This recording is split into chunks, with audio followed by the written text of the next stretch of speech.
Hello students, welcome to the channel online study with D K. मैं नीलम आज आपके सामने लेकर के आई हूँ यूपी टेट मैथ्स का एग्ज़ाम पेपर। हो सकता है कि आपका जो यूपी टेट का एग्ज़ाम है वो 23 जनवरी को हो जाए, तो आप प्रिपरेशन अच्छे से करते रहें और कोशिश करें कि जितने ज़्यादा हो सके प्रैक्टिस सेट्स लगाएं और प्रीवियस ईयर के जो 2011 से लेकर के अभी तक के क्वेश्चन पेपर्स हैं जो कि आपको चैनल पर भी मिल जाएंगे और मैथ्स के में भी एक ही लेक्चर में कंप्लीट करवाने की कोशिश करूंगी। तो आज मैं कुछ क्वेश्चंस लेकर के आई हूं जो आपके लिए बहुत ही बेनिफिशियल होने वाले हैं। तो चलिए हम अपने लेक्चर को स्टार्ट करते हैं। Question number first is here, किसी 5 क्रमागत विषम संख्याओं का योग 625 है तो इनमें से छोटी संख्या है। ठीक, यहाँ पर बात हो रही है 5 क्रमागत संख्याओं का योग बोला गया है, जिसमें आपको और विषम संख्याओं का योग बोला गया है। मेन यहाँ पर क्या बोला गया है, आप देखिए विषम संख्याओं का योग बोला गया है और जो कि है आपका 625। तो आपको इनमें सबसे छोटी वाली जो संख्या है वो बताना है। तो देखिए कभी भी आपको क्रमागत संख्याएं आती हैं तो मेन थिंग ये होती है योग, संख्याओं का योग क्या होता है, आप इस कॉन्सेप्ट को क्लियर करते हुए चलें। जब भी हम कोई भी संख्याओं का योग निकालते हैं और भाग देते हैं तो वो मध्य, जो भी आपका आंसर आता है वो मध्यमान या फिर आपका औसत कहलाता है। तो यहाँ पर आप देखेंगे कि 5 क्रमागत संख्याएं जो हैं आप इन्हें मध्यमान की तरह मान लें। ठीक है, हम इसे 2 मेथड से कर सकते हैं। एक मेथड तो कि मध्यमान वाली मेथड की मध्य पद क्या होता है, जो आपका वह पद जो आपके मिडिल में है। ठीक है, जैसे कि आप 5 की बात कर रहे हैं तो मैंने ये 5 नंबर ले लिए, 1 2 3 4 और 5। तो ये वाला जो आपका नंबर होगा ये आपका क्या कहलाता है, मध्य पद। मध्य पद मतलब ऐसा पद जिसके राइट साइड की बात हो चाहे लेफ्ट साइड की बात हो, दोनों तरफ आपके जो अंक हों, पद हों, वो बिल्कुल समान संख्या में हों, बराबर हों, तो वो आपका मध्य पद कहलाता है।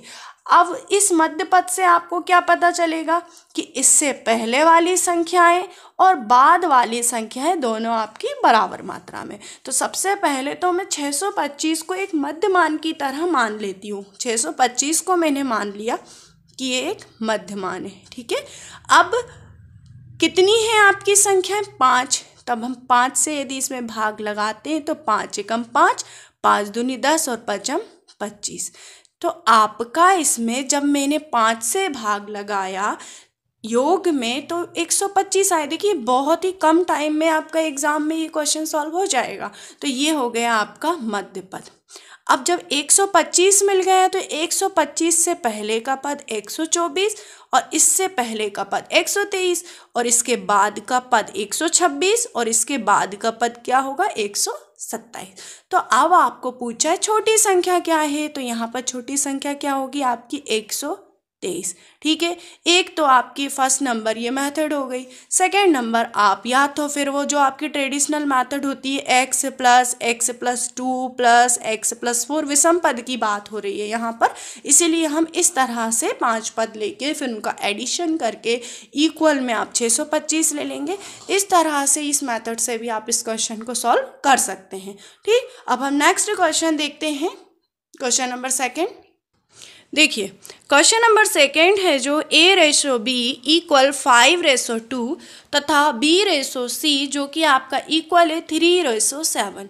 तो आपको a/b/c का मान निकालना है। ठीक, तो जब भी इस तरह के ये आपका रेशो प्रोपोर्शन से क्वेश्चन है, अनुपात समानुपात से क्वेश्चन आया हुआ है, तो जब भी आपको इस तरह से सॉल्व करना हो कि 2 रेशो आपको दिए हुए हैं और थर्ड रेशो आपको कुछ इस तरह से फाइंड करना है, तो देखिए हम इसे कुछ इस तरह से लिखेंगे, a/b और b/c, और जो मिडिल वाला नंबर है आप कोशिश करेंगे कि ये नंबर बिल्कुल समान हो जाए। तो देखिए ये हुआ आपका 5/2, ये लिखा मैंने 3/7। 7। बहुत ही बेसिक मेथड है, आप इसे बहुत अच्छे से देखें। देखिए, और बी आपका मिडिल में है, इसीलिए ये बी वाले जो भी नंबर्स थे वो हमने मिडिल में लिए। अब यहाँ पर 2 है, यहाँ पर 3 है, तो ऐसा कौन सा नंबर है जिससे मैं मल्टीप्लाई यहाँ पर करूँ तो यहाँ पर भी वही नंबर और यहाँ पर भी आपका वही नंबर आ जाए। तो देखिए, यहाँ पर यदि मैं 3 से मल्टीप्लाई करूँ तो 3 2 जा 6, और यहाँ पर यदि हम 2 से मल्टीप्लाई करें तो 2 3 जा 6। तो देखिए आपका क्या हुआ, 3 5 जा 15, 6 और ये 7 2 जा 14। तो जो मिडिल वाला नंबर है वो सेम हुआ, तो हमने एक ही बार में उस नंबर को लिख दिया। तो आप इस तरह से अनुपात वाले क्वेश्चन को हल कर सकते हैं। नेक्स्ट क्वेश्चन देखते हैं, क्वेश्चन नंबर 3। प्रश्न, 1 से 50 तक की संख्याएं लिखने में कुल कितने अंकों की आवश्यकताएं होंगी। आपको 1 से लेके 50 तक की संख्याएं लिखनी है, तो इन संख्याओं को लिखने में आपको कुल कितने अंकों की आवश्यकता होगी। तो सबसे पहले आप यहाँ देखें कि 1 से 9 तक की संख्याएं लिख रहे हैं आप, तो कितने अंक लिखे आपने, 9। अब 10 से लेकर के आप लिखेंगे 50 तक, तो 2 अंक यहाँ पर हो रहे हैं, और 10 से लेके 50 तक के 9 अंक आप ऑलरेडी यहाँ लिख चुके हैं, और 10 से 50 तक आप कितने अंक होंगे यहाँ पर, 41। ठीक, 10 से 50 तक आपने, क्योंकि 9 अंक आपने ऑलरेडी यहाँ पर डिफाइन कर दिए हैं, 10 से 50 तक आपके 41 अंक, और 41 जो अंक हैं वो आपके यहाँ पर कितनी बार आए हैं, 2 बार। ठीक, तो आप यहाँ पर कितने लेंगे, ये 82, और 9 अंक आपके पहले ही हो गए हैं, तो ये आपका क्या हुआ, 91। फिर से देखें, 1 से लेकर 9 तक आपने 9 अंक लिए, फिर आपने 10 से लेकर 50 तक में अगर हम देखते हैं तो यहाँ पर आपके 1 अंक आया है 41 बार, तो सभी अंक कितने, 2 टाइम, तो 82 प्लस 9 91। नेक्स्ट क्वेश्चन देखते हैं, क्वेश्चन नंबर 4, जो कि हमारा है बार से। ठीक, 0.149 बार किसके बराबर है। तो यहाँ पर देखिए, इस पूरे नंबर के ऊपर बार दिया हुआ है, तो बार देने में मेन थिंग, जब भी बार के क्वेश्चन आते हैं तो इसमें डिनोमिनेटर में आप क्या लिखेंगे। ठीक है, तो सबसे पहले तो इस पूरे नंबर पे बार है, तब हम सबसे पहले इस पूरे नंबर को अंश में लिख लो आप। ठीक है, ये तो अंश हो गया, मेन है आपका हर कैसे बनाना है। तो यहाँ पर डिनोमिनेटर में उतने ही आपको 9 लिखने होते हैं जितनी बार क्या आया है, बार। जितने नंबरों पर बार, कितने नंबरों पर आया है, 1 2 3, तो आप यहाँ क्या लिखेंगे, 9 9 और 9। फिर से देखें, आपका अंश सेम रहा, दशमलव के बाद कितने नंबरों पर बार है, 1 2 3, तो 3 टाइम आपने 9 लिखा, जो कि है आपके ऑप्शन नंबर बी में। अब देखिए, कुछ बार का हमने डिफरेंट टाइप का प्रश्न लिया है। 4.234 का बार, देखिए सिर्फ 2 अंकों पर बार है, का दशमलव भिन्न किसके बराबर है, सिर्फ ये 2 अंकों पर बार दिया हुआ है। यहाँ पर आपने देखा होगा कि जो 1.2 है, क्या आप इसे 1 + 0.2 लिख सकते हैं। तो ये जो बात है ये शायद सभी को क्लियर होगी कि हम दशमलव को इस तरह से ऐड करके लिख सकते हैं। तो क्या मैं इस 4 को 4 + 0.234 बार हमारे सिर्फ 2 अंकों पर है, तो मैंने इसे इस तरह से यहाँ पर लिख दिया है। अब जब भी इस तरह से हो कि कुछ ही अंकों पर बार हो, कुछ अंकों पर बार नहीं हो, इस कंडीशन में हमें क्या करना है कि जिस अंक पर बार नहीं है उस अंक को इस पूरे अंक में से घटा देना है। तो देखिए, आपने लिखा 4 + 234, 2 पर बार नहीं है, हमने 2 को माइनस कर दिया। ये काम सिर्फ हम अंश के लिए कर रहे हैं, और हर में हमें क्या लिखना है, कितने अंकों पर बार है, यहाँ पर 2 अंकों पर, तो 2 बार हमने 9 लिख दिया, और 1 हमने 0, क्योंकि दशमलव के बाद कितने अंक है, 3 अंक है। तो ये कॉन्सेप्ट आपको क्लियर हुआ होगा कि अंश को हमें पहले वाला नंबर जिस पर बार नहीं है उसमें माइनस कर देना है पूरे नंबरों में से, और जितने नंबरों पर बार रिपीट हुआ है उतनी बार 9 लिखना है। तो अब आप इसे सॉल्व करेंगे। 4 + 2 3, 2/9 9, 0। आप इसे एलसीएम लेके सॉल्व कर सकते हैं आगे। ये एक सिंप्लीफिकेशन मेथड के थ्रू आप सॉल्व करेंगे। फिर हमारा नेक्स्ट क्वेश्चन जो है हमने एज से लिया हुआ है। रोहन की आयु उसके पुत्र की आयु की 8 गुना है। रोहन की जो आयु है उसके पुत्र की आयु की 8 गुना है। 8 वर्ष बाद रोहन और उसके पुत्र की आयु का अनुपात 10:3 होता है, तो रोहन की वर्तमान आयु बताएं। फिर से आप क्वेश्चन पढ़ सकते हैं कि रोहन की आयु उसके पुत्र की आयु की 8 गुना है। कितने गुना है? 8 गुना है। तो देखिए ये हुआ रोहन और ये हुआ उसका सन। ठीक, अब रोहन की आयु उसके पुत्र की आयु की 8 गुना है, मतलब यदि सन की आयु 1 है तो रोहन की आयु कितनी हुई? 8। फिर बोल रहे हैं 8 वर्ष बाद। मैं प्लस का साइन इसलिए लगा रही हूँ कि 8 वर्ष बाद की बात हो रही है। यदि पहले की बात होगी तो माइनस का साइन से डिनोट करेंगे। इनकी आयु का जो अनुपात है वो कितना हो गया? 10:3। ये बहुत ही बेसिक और शॉर्ट मेथड है, आप इसे अच्छे से समझेंगे। इस 8 को अब आप 3 में मल्टीप्लाई करेंगे, इस 10 को हम 1 में मल्टीप्लाई करेंगे। तो देखिए जब 8 से 3 में मल्टीप्लाई करा तो 24, 10 से 1 में मल्टीप्लाई करा तो 10।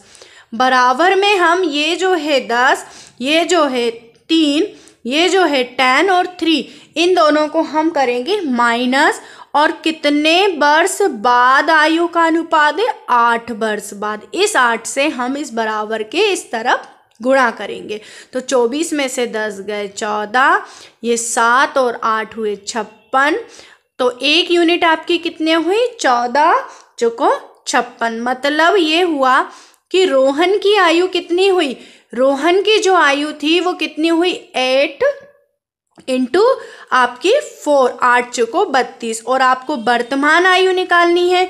वर्तमान आयु आपकी कितनी हो गई? 32 वर्ष। तो इस तरह से एज के क्वेश्चन को हम बहुत जल्दी शॉर्ट मेथड से कर सकते हैं। नेक्स्ट क्वेश्चन भी हमने कुछ एज का ही लिया है ताकि आपका कॉन्सेप्ट क्लियर हो। ए और बी की जो वर्तमान आयु है वो है 15:17, 15:17 है ए और बी की आयु। तो सबसे पहले तो आप जो अनुपात है वो लिख लें। फिर इसके बाद बोला गया है कि 6 वर्ष बाद। कितने वर्ष बाद? देखिए मैं यहाँ 6 प्लस लिख रही हूँ। कितनी हो जाती है 6 वर्ष बाद? 9:10। अब वही मेथड 15 से 10 में मल्टीप्लाई 150, 9 से 17 में मल्टीप्लाई करेंगे तो आपका कितना हुआ? 153। ठीक, आप फिर से देख सकते हैं 15 से 10 में मल्टीप्लाई 150, 9 से 153। और हम इन दोनों को क्या करने वाले हैं? 9 और 10 को माइनस। तो 9 माइनस 10 और किसका गुणा करना है? 6 का। ठीक, अब 150 में से 153 गए, माइनस के 3, यहाँ माइनस के 1 इंटू 6, माइनस से माइनस कैंसिल। 1 यूनिट किसके इक्वल हुई? 2 के। अब यहाँ पर किसकी आयु पूछी है? ए की आयु। तो ए का अनुपात यहाँ पर कितना था? 15। तो ए की आयु अपनी कितनी हो जाएगी? यहाँ 15:ए का था तो 15 दूनी 30। तो ए की आयु आपकी कितनी हो गई यहाँ पर? 30। आई होप कि आपको एज के जो क्वेश्चन है वो अच्छे से समझ में आ रहे होंगे। हम कुछ और क्वेश्चंस भी एज के लेते हैं। नेक्स्ट क्वेश्चन देखिए। समीना तथा सुहाना की आयु का अनुपात 7:3 है। यहाँ पर क्या बोला गया है कि समीना और सुहाना जो है इनकी आयु का जो अनुपात है वो है 7:3। ठीक, तो सबसे पहले तो लैंग्वेज के अकॉर्डिंग आप अनुपात को लिख लें। फिर आगे क्या बोला गया है? देखिए 6 वर्ष बाद। हमने 6 वर्ष बाद मतलब आप क्या लिखेंगे यहाँ पर? 6 प्लस। इनकी आयु का अनुपात कितना हो जाएगा? 5:3। देखिए आप यहाँ बहुत अच्छे से ध्यान से देखिए, लास्ट के जो 2 क्वेश्चंस थे वो भी इसी पर बेस्ड क्वेश्चन थे। मैंने सेम क्वेश्चंस इसी वजह से आपको लिए ताकि मेथड आपको क्लियर हो। ये जो मेथड होती है एग्जाम में शॉर्ट ट्रिक के फॉर्म में यूज़ होती है और बहुत ही कम टाइम में आप सॉल्व कर सकते हैं क्वेश्चंस को। तो देखिए यहाँ पर फिर वही आप मल्टीप्लिकेशन कैसे करेंगे? 7 × 3 कितना हुआ? 21। एंड देन 5 × 3 कितना हुआ? 15। हमें माइनस करना है। देन 5 - 3 करेंगे और मल्टीप्लिकेशन किसका करना है? 6 का। ओके, तो 21 माइनस 15 हुआ आपका, यहाँ पर कितना हो जाएगा, 21 में से 15 जाएंगे तो 6, 5 माइनस 3 2 मल्टीप्लाई 6, मतलब जो 1 यूनिट हुई आपकी वो कितने के इक्वल हो गई, यहाँ पर 2 के इक्वल हो गई। यदि 1 यूनिट 2 के इक्वल है, आगे पूछा है कि इनकी आयु में अंतर कितना है, तो देखिए जो रेशो है वो दिया है 7:3, तो 7 इंटू 2, 3 इंटू 2, मतलब ये हुई आपकी 14 और ये हुई आपकी 6, दोनों का अंतर कितना हुआ, 8। तो यहाँ पर क्वेश्चन को देखिए इस फॉर्म में भी पूछा जा सकता है, तो कंफ्यूज नहीं होना है। इस टाइप के क्वेश्चंस को आप इसी मेथड से करेंगे तो बहुत ही कम टाइम में सॉल्व कर पाएंगे। इनका जो योग है वो कितना है, 44। तो आप योग कभी भी हो तो इस तरह से अनुपात को डायरेक्ट लिखें।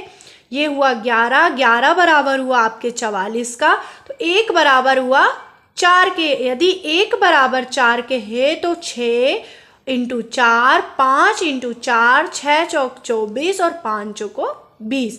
अब इन्होंने यहाँ पर बोला है कि इनकी जो आयु का अनुपात है वो आपको 8 वर्ष बाद निकालना है। तो भाई 8 वर्ष बाद ये कितना हो गया आपका, 24 प्लस 8 आपका कितना हो जाएगा, 32 और ये 28। अब इन दोनों का जो अनुपात है आप किस तरह से निकालेंगे, किससे कैंसिल हो रहा है, आप 4 से देख लें, 4 8 जा और 4 7 जा, है ना, तो 8:7। तो इस तरह से आपका जो रेशियो हुआ, कभी भी इस टाइप के क्वेश्चन पूछ ही लिए जाते हैं एग्जाम में, तो आप इस तरह से डायरेक्ट मेथड से कर सकते हैं। नेक्स्ट क्वेश्चन है, कोण ज्ञात कीजिए जो अपने कोटि पूरक के बराबर है। देखिए ये बहुत ही बेसिक क्वेश्चन है, एग्जाम में जब भी पूछा जाता है तो आप जल्दबाजी में इसी क्वेश्चन को गलत कर देते हैं। तो देखिए कोटि पूरक के बराबर है, कोटि पूरक मतलब 90 माइनस x बराबर x, मतलब जिन कोणों का योग 90 अंश होता है वो आपके कोटि पूरक हुए। तो ये कोटि पूरक के बराबर है, तो 90 बराबर आपका कितने का हुआ, 2x का, तो x बराबर कितने का हुआ, 45 का। तो देखिए इसका जो राइट आंसर होगा वो होगा 45। जब भी कोटि पूरक कोण की बात हो तो आप ये बात ध्यान में रखें कि वे कोण जिनका योग 90 अंश होता है। नेक्स्ट क्वेश्चन देखेंगे, 1/2 अनुपात 1/3 अनुपात 1/4 को आपको सरल करना है। तो जब भी अनुपात आपको भिन्न के फॉर्म में दिया रहे तो सबसे मेन काम आपके जो भी हर में जो भी है उनका आप एलसीएम निकाल लें। तो आप इनका एलसीएम यदि निकालते हैं 2 3 और 4, तो देखेंगे 2 1 जा 2, 2 2 जा एंड 3, 2 1 जा 2 3, तो 4 तिया 12। तो आपका क्या हो गया यहाँ पर एलसीएम 12। अब इस 12 से आप हर भिन्न में गुणा कर दें। इस 12 से जो भी एलसीएम आया है हम हर भिन्न में गुणा कर देंगे। जब हम हर भिन्न में गुणा करेंगे तो कुछ कैंसिल भी होगा, तो 2 6 जा, 3 4 जा एंड 4 3 जा। तो क्या हुआ, ये जो अनुपात था भिन्न में वो आपका सरल अनुपात में बदल गया। जब भी भिन्न में अनुपात आए तो आप एलसीएम लें हर का और अंश में गुणा करके हल करें। 3 खरीदने पर 1 मुफ्त दी गई छूट का प्रतिशत है। मतलब ये हुआ कि आपने कोई 3 वस्तु खरीदी, 3 वस्तु खरीदने पर आपको क्या हुआ कि 1 वस्तु मुफ्त दे दी गई। और भाई कोई भी चीज़ अगर मुफ्त में आती है तो कोई भी छोड़ना नहीं चाहता है, ठीक है ना। तो 3 वस्तु यदि खरीदी जा रही हैं, उनमें से 1 वस्तु आपको मुफ्त में मिल रही है, तो ऑब्वियस सी बात है कि सभी व्यक्ति खरीदेंगे ही। तो देखिए 3 वस्तु खरीदने पर 1 मुफ्त, मतलब आपको टोटल कितनी वस्तु मिल रही है, यहाँ पर 4 वस्तु मिल रही है। तो छूट का जो प्रतिशत होगा वो कितनी वस्तुओं पर निकालेंगे आप, 4 वस्तुओं पर। तो 4 वस्तुओं पर निकालेंगे आप छूट का प्रतिशत। 4 में से कितनी वस्तुएं खरीदने पर मिल रही है छूट, 3 वस्तुएं खरीदने पर, तो 3 और आपका ये, क्योंकि आप तो 3 ही खरीद रहे हैं तो ये आपका गुणा 100, मतलब क्या हुआ 1/3 गुणा 100। और ये सर्वमान्य सत्य है कि 100/3 जो होता है उसका मान होता है 33 सही 1/3%। देखिए क्वेश्चन ट्रिकी था, लेकिन सॉल्व करना कितना ही कम टाइम में हुआ। नेक्स्ट क्वेश्चन हमने बट्टा से लिया है। 10%, 20%, 25% के 3 क्रमिक बट्टा का समतुल्य एकमात्र बट्टा होगा। जब भी बट्टा का क्वेश्चन आए 100 तो आप यहाँ सबसे पहले ले लें। कितना है पहला 10, मतलब 100 में से 10 गए 90/100। दूसरा है 20, मतलब 80/100। तीसरा है 25, मतलब आपका 75/100। कैंसिलेशन करें, 100 से 100 कैंसिल, 0 से 0 कैंसिल, 25 या 75, 25 चुको 100, 4 दूनी 8, 6 नमाकी 54। तो आपका बट्टे का परसेंट कितना हुआ 54% मात्र आपको बट्टा मिला। नेक्स्ट क्वेश्चन भी एक ट्रिकी क्वेश्चन है, जिसमें एक व्यापारी 5% खरीदने में 5% की बेचने पर, तो लाभ प्रतिशत बताइए। देखिए जब भी सेम क्वांटिटी आपकी खरीदने और बेचने में परसेंट में हो तब आप इस फॉर्मूले को नोट कर लें, x + y + xy/100। आप इस फॉर्मूले को यूज़ करें, जिससे आप यदि सेम क्वांटिटी खरीदने और बेचने पर परसेंट है तो आप यहाँ से निकाल सकते हैं इस फॉर्मूले, इस सूत्र की हेल्प से। तो देखिए यहाँ क्या है, x का मान भी 5 है, y का मान भी 5 है और 5 × 5/100, 5 एकम 5, 5 दूनी 10, 0, 5 चौको 20। तो 5 और 5 कितना हुआ 10 प्लस 1/4, 1/4 मतलब 41/4। अब आपको इसे सॉल्व करना है तो 41/4 को तो आप कितना करेंगे 4 एकम 4, नहीं जाने की 0 और 4 दूनी 8 और आपका 4 दूनी 8 ये हुआ और 4 पंजे 20, तो 10.25 आपका यहाँ पर राइट आंसर होगा। तो आपका लाभ का प्रतिशत क्या हुआ 10.25%। तो जब भी सेम क्वांटिटी में आप कोई भी वस्तु खरीदें या सेम क्वांटिटी में कोई भी वस्तु बेचते हैं तब आप इस फॉर्मूले का यूज़ करके आप आंसर निकाल सकते हैं। नेक्स्ट क्वेश्चन देखेंगे। 20 पेन 25 रुपये में खरीदकर 25 पेन 20 रुपये में बेच दिए तो लाभ या हानि का प्रतिशत बताएं। देखिए इस टाइप के जो क्वेश्चन हैं हमने इससे पहले के लेक्चर्स में भी किए हैं कि जब भी आपको दर दी हो और रुपए दिए हुए तब हमें किस तरह से लिखना है। तो देखिए यहाँ पर जो है 20 पेन है 25 रुपये में खरीदे जा रहे हैं और 25 पेन 20 रुपये में खरीदे जा रहे हैं। तो मैंने आपको क्या बताया, जो आपका क्वांटिटी है वो आप इस तरफ लिख लें और मूल्य जो है वो आप इस तरफ लिख लें। मूल्य कितना है इसका 25 रुपये है, फिर आपके 25 पेन का मूल्य आपका कितना है 20 रुपये है। फिर इसके बाद बहुत ही शॉर्ट मेथड मल्टीप्लाई करें, 20 का 20 में आपका कितना हुआ 400, 25 का 25 में 625। तो जो आपका 25 से 25 में हुआ 625। अब लाभ और हानि का प्रतिशत निकालना है तो ये है आपका यहाँ पर क्रय मूल्य और ये होता है आपका यहाँ पर विक्रय मूल्य। अब हम क्रय मूल्य माइनस विक्रय मूल्य करेंगे यहाँ पर, तो आपको क्या हो रही है यहाँ पर 225 की हानि हो रही है। क्या हो रही है यहाँ पर 225 की हानि। तो हानि का प्रतिशत क्या होगा 225 बटे आप क्रय मूल्य पर ही निकालते हैं, क्रय मूल्य इंटू 100। आप इसे सॉल्व कर सकते हैं बेसिक मेथड से, बिल्कुल आपकी 36% की हानि हुई। ठीक, तो यही मेथड जो है मैंने पहले भी बताई थी। क्रॉस मल्टीप्लाई जब आप करें तो पहले इस तरफ से करें, तो 625 यदि आपका यहाँ पर आता है तो ये आपका क्रय मूल्य और ये आपका विक्रय मूल्य। मैंने मल्टीप्लिकेशन में पहले इसका कर दिया था, आप पहले इसी तरफ से मल्टीप्लाई करना शुरू करें। नेक्स्ट क्वेश्चन है 150 अंडों को बेचकर 30 अंडों के विक्रय मूल्य के बराबर लाभ होता है तो लाभ का प्रतिशत बताएं। देखिए इस तरह के मैंने 2 टाइप के क्वेश्चन लिए हैं जिसमें लाभ का प्रतिशत और हानि का प्रतिशत आपको बताना है। तो कितने अंडों को बेचकर? 150 अंडों को बेचकर। कितने? 30 अंडों के बराबर। तो जो आपकी छोटी क्वांटिटी है और बड़ी क्वांटिटी है, आप उसमें इस चीज़ को समझते हुए चलें कि जो आपका y होगा और x होगा वो किस पर डिपेंड करेगा।